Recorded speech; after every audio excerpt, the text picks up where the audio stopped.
Importante sa pulong sa Diyos sa Biblia ug ang hustong pagampo.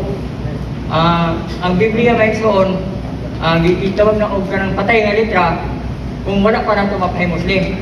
Salamat sa Ginoo, gidasig kita nga bisag ingon ani doon natin Biblia, wala pa nato mapahimoslim, pero ato nang pahimoslan karon nga igsoon. Amen. Kaya naasulod diha ang mga pulong sa Dios nga kapamit nga ni kanato aron mahimo realidad nga kamatuoran. Amen. Ako bang nakuha ba itong ministry meeting?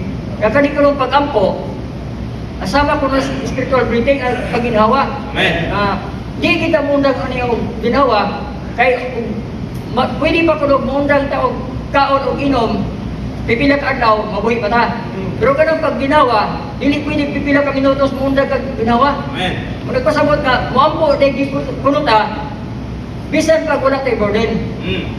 Kasagara kung nato, muampo ta, doon ay burden nga debate, labi na o kung may panginahanglan, spiritual o material, mag-ampo din ka.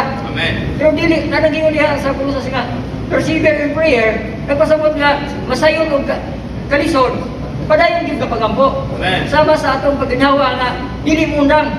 Kaya pinagin yung mga pagampo ng isaon, adlaw-adlaw, mabukas ta, magugul og panahon sa nga matandog sa Ginoo, yes pulong, makanunayan ko siyang mapaambit nga ni kanato ng isaon. O mo ni atong kusog sa pagpangalagad. Ang pagpangalagad nga dunay pulong nga atong napahimuslan, makapaligod sa uban.